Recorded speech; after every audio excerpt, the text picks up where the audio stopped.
example I am taking is whose and whose. Okay, again the pronunciation of these two words is same. Okay, when you coming to the word whose is also the possessive pronoun form for who. Okay, so possessive pronoun form for who, and it is also used in asking the questions. Whose book is this? Whose pen is this? Or whose notebook was stolen in the class? Whose notebook was stolen in the class? So to ask this kind of the questions, we can use whose, and of course it is the possessive pronoun form for who. And whose, and coming to this word whose, again this is the contraction form for who is and who has. For both of these words, this is the contraction form. Either coming of who is or who has, it is purely depend upon the meaning of the sentence again. However, we have discussed before. So like that. So coming to the first example, who's coming to the party tonight? Here, who is coming to the party tonight? And when you are coming to the second example, who's been to Bangkok? Here, who is not, who has been to Bangkok. So by depending upon the meaning of the sentence, sometimes whose will refers as who is, and sometimes it refers who has. Okay, and finally whose is the contraction form for who is and who has. So this is the difference between whose and whose. Okay, and fourth one, your. And again the pronunciation of these two words is also same. Your. I already told you this your is the possessive pronoun for you. Okay, so and it is indicating the possession. Okay, so shall I take your pen? Shall I take your pen? Can I borrow your books? And whose books you are borrowing? Your books. Your books. Can I borrow? So this is the possession you are indicating. So shall I take your pen? Can I borrow your books? May I know your name? May I know your name? Like this. In asking the questions also, the possession will be very important, and of course this is the possessive form for you. And the second one, your, and again by having this apostrophe, simply you can tell it that is the contraction form for you are, you plus are. Okay, see how I wrote here, you are beautiful. Okay, clearly I wrote here, but instead of writing like this, you can write like this, you are beautiful, you are dancing, you are playing, like that. So many examples we can write like this. So by understanding the meanings and differences these words, it will be very easy for you. And of course without practicing these words you cannot get these marks, so practice these well. Okay, and the fifth example is to.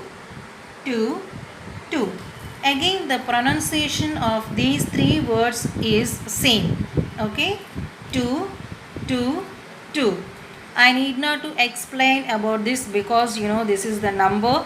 So I got 2 mangoes, I want 2 dresses, she got 3 chocolates.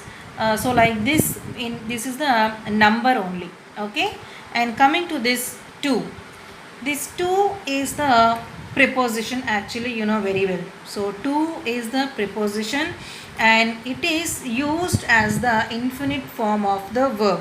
For example, she wants to cook. Here cook is the main verb. Okay, so before the main verb it will be used. She wants to cook. I want to talk. I want to talk. They want to jump.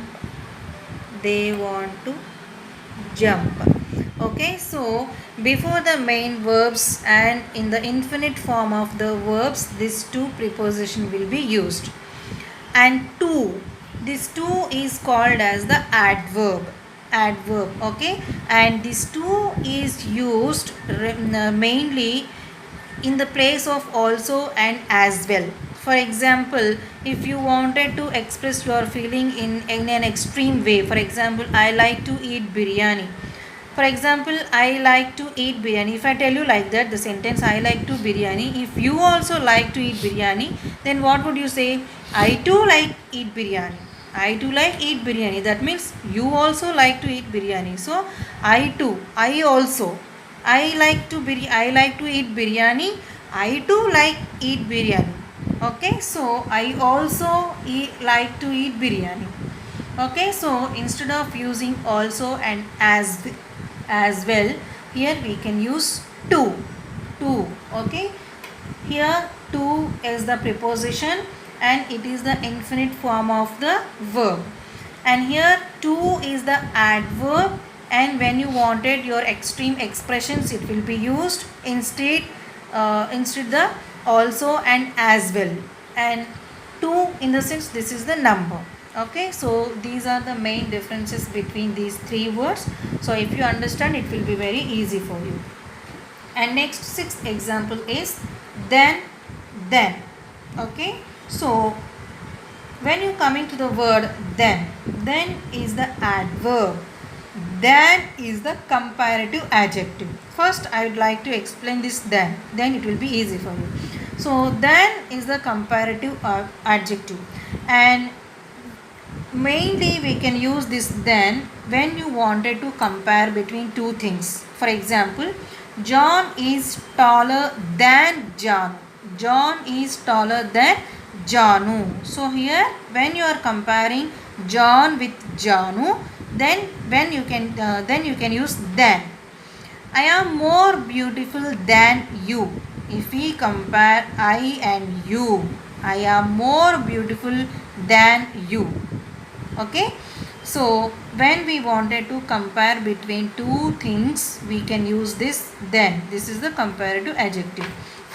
Next one, then. So I already told you this is an adverb, and when you wanted to express your action in the time progressions, then you can use then. I went to school, then I went home. So actually you went to school, so after finishing your school, you can go to your home.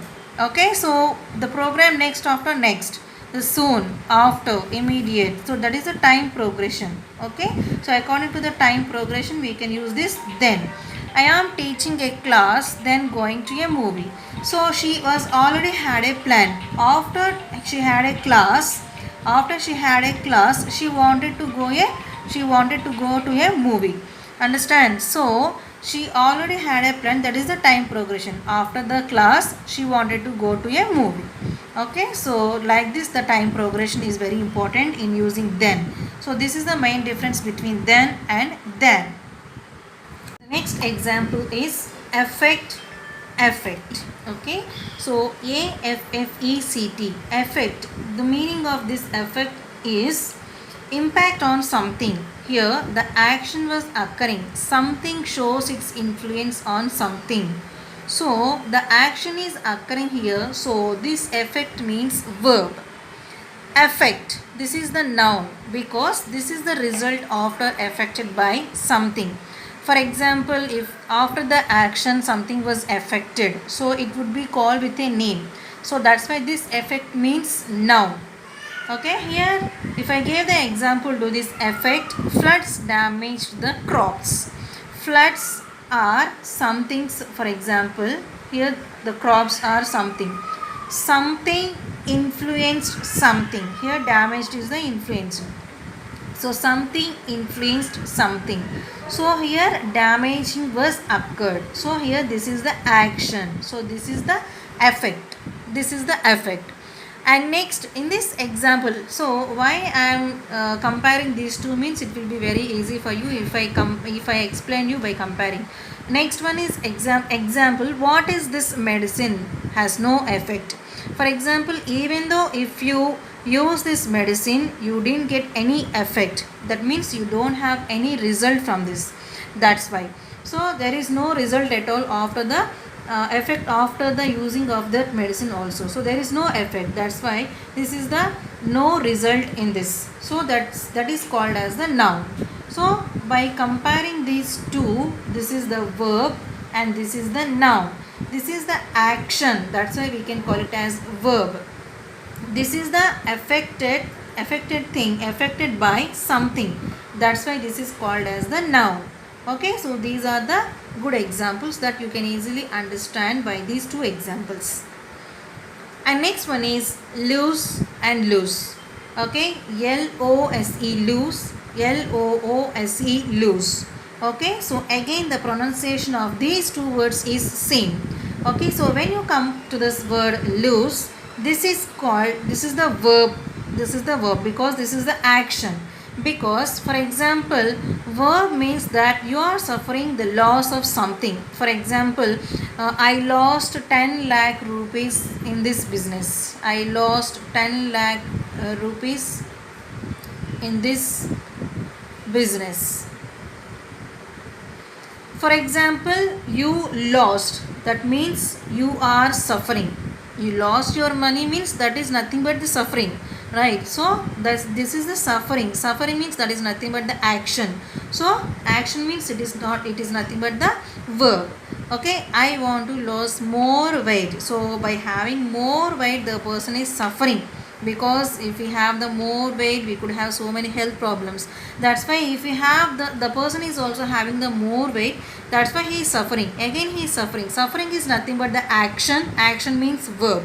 So lose means this is called adjective, and it means it is something free from attachment and not fitting properly,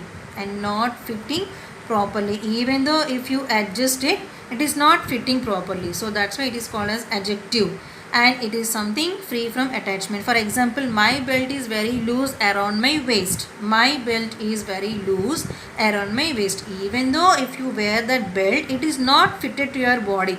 It is loose. It is not attaching to your body. Okay, it is free from your body. That's why we can call it as loose. Okay, here the loose means you are suffering from the loss, and here your loose means that is not fitting properly. It is free from the attachment. So this is the main difference between these two words. And finally, I. So ideally when you can use this word is while you are expressing yourself. So if you wanted to express yourself, you can use I. If I wanted to express myself, I can use I. So everybody, if they wanted to explain themselves, then they can use I. I like red color. I love my mother. I love to cook. I like to play. Like this, the I. To express ourselves, we would like to use I. Okay, so these are the examples for using I. And when you wanted to explain by adding somebody with you, for example, Ramya and I live in the same house. For example, along with you, Ramya was added. So you means here I. Okay, so I live in a house, and along with me, so I live in a house. In that same house, Ramya also lived. So by adding my friend Ramya and I am telling the combination, the set of the words. Ramya and I live in the same house. And Tulasi love to eat biryani, and I also love to eat biryani. So that is the combination between both of us. So by then I would like to tell Tulasi and I love to eat biryani. Tulasi and I love to eat biryani. Here no S form was added because Tulasi is one person, I was one person. Here two persons are here. So plural form is here. If the subject is in the plural form, there is no S form will be added. Okay, so Tulasi and I love to eat biryani. So when you want to add somebody individually along with I, you can explain them in the same sentence also. Ramya and I live in the same house. Tulasi and I love to eat biryani. Okay, these are the main points that we have in our syllabus. So regarding our syllabus only, I explained all these grammar points. So if you follow my video, it will be very easy for you to understand this grammar part and homophones. So not only learning this, if you practice this well, then only you can get this in a better way. Okay, thank you so much children. Follow all my instructions. Thank you parents.